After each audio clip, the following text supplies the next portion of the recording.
I think everybody in the hockey world is trying to figure out how the Leafs are going to make this work from a cap point of view. That's been the conversation around the league. Like, can they fit all this under the cap, especially when the Samsonov deal came to fruition? We know Jake Muzzin's going to go on LTIR. I still sneakily think this team has another move up their sleeve. I just think, and I'm no math wizard. I don't pretend to be Brandon Pridham or anything like that. That's why he's paid the big time dough, and a lot of those people are paid the big time money. But I think there has to be a bit more finagling here, Rosie.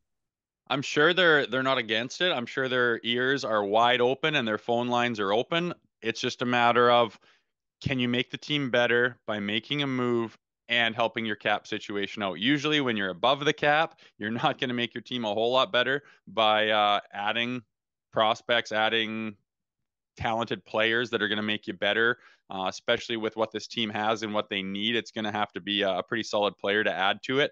But again, like you say, you got the long-term IR stuff. You can pull some numbers off the books. We know Pridham's kind of a wizard with the numbers, and they can get it right up to where they need to be. And like you say, if you got a deal that makes sense where you can package up some people, send some money out, bring some things in, however it works. I know we don't have a lot of draft picks to work with, but magic can certainly be done. There's lots of time left in the summer, and I'm sure, like I said, their phone lines are wide open, and they're doing some mental gymnastics trying to figure out how they can A, make their team better, and B, get under that cap to where they need to be come opening night. It's like they've been operating under a different cap system. Like before the Murray situation came out and Samsonov signed his deal, like they were like 12 million bucks over the cap. Like I could only wonder what that job would entail on a daily basis, trying to figure out the numbers and what it would mean for the opening night roster. You go with 12-6. Like there's just so much going on behind the scenes. On top of that, you don't know who's banged up or not. Like they could easily come into camp and there could be a couple guys who are dinged up and not ready to go for the season, right?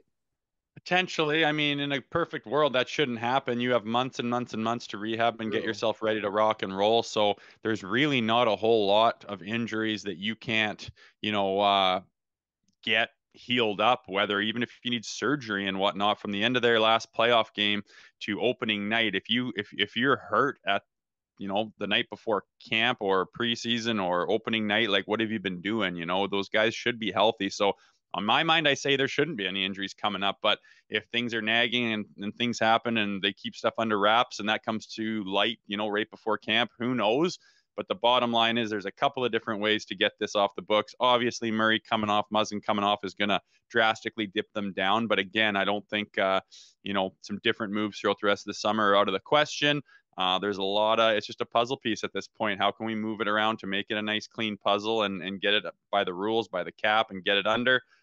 There's lots of ways to do it, and I'm sure they're going to try to find inventive ways to keep their team as competitive as possible and get it to where it needs to be.